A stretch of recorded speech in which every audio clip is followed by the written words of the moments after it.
নমস্কার, কেমন আছো সবাই? আমি বন্দনা। তোমাদের সবাইকে বন্দনা রসইমে অনেক অনেক স্বাগত। আজকে আমি বানিয়ে নেব ম্যাঙ্গো আইসক্রিম। যেহেতু গরমও খুব পড়েছে, আমের সিজনও চালু হয়ে গেছে, পাকা আমের সিজন। আমি দেখো ফুল ফ্যাট দুধ নিচ্ছি, এই বড় কাপটা 2 কাপ।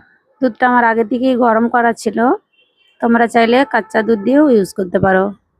আমি 2 কাপ দুধ নিলাম, তার সাথে মিল্ক পাউডার 1 চামচ, ভ্যানিলা ফ্লেভারের কাস্টার্ড পাউডার 2 চামচ দিলাম, আর চিনি হাফ বাটি দিয়ে একবার চামচে করে মিলিয়ে নিলাম। একটু লামস হয়ে গেছে, কিন্তু দুধটা আমি গরম হয়ে যাওয়ার পরে মিক্সিতে ঘুরিয়ে নেব, সেই জন্য ভয় পাওয়ার কিছু নেই। দুধটা দেখো বয়েল হয়ে এসছে, অনেকটাই গাঢ়া হয়ে গেছে। এরকম ধরনেরই গাঢ়াটা চাই, এটা ঠান্ডা হয়ে যাওয়ার পরে আরো গাঢ়া হয়ে যাবে।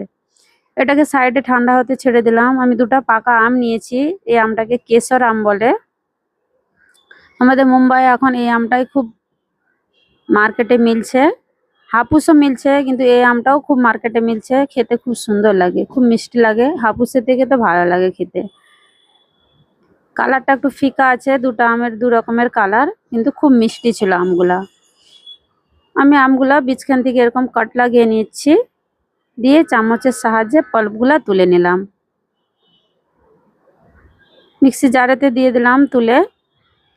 আজকে রেসিপি যদি ভালো লেগে থাকে তোমরা একবার বাড়িতে ট্রাই করতে পারো। খুব ইজি আর সিম্পল রেসিপি, কম ইনগ্রিডিয়েন্টস দিয়ে বানিয়েছি, একদম ইজি ভাবে বানিয়ে দেখাচ্ছি।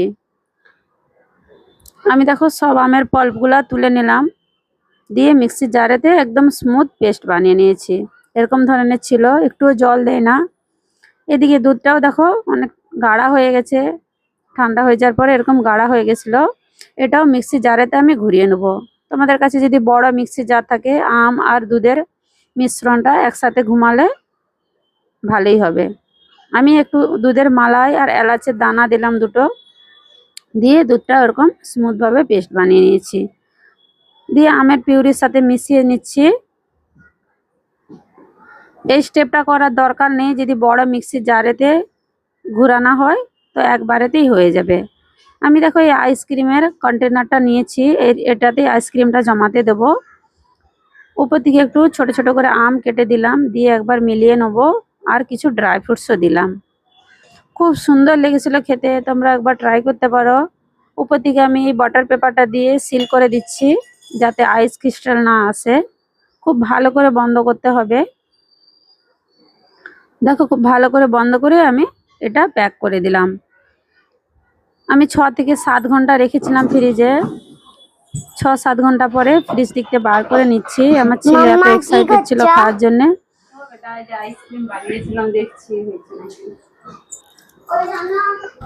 উপর থেকে তোমাদেরকে খুলে দেখাচ্ছি, দেখো পেপারটা তুলে একটু আইস ক্রিস্টাল জমা হয় না, পুরো পারফেক্ট বসেছিল আইসক্রিমটা, আর দারুণ ক্রিমি ধরনের ছিল, একদম খুব সুন্দর ছিল দেখতে, লাগছে দেখতে।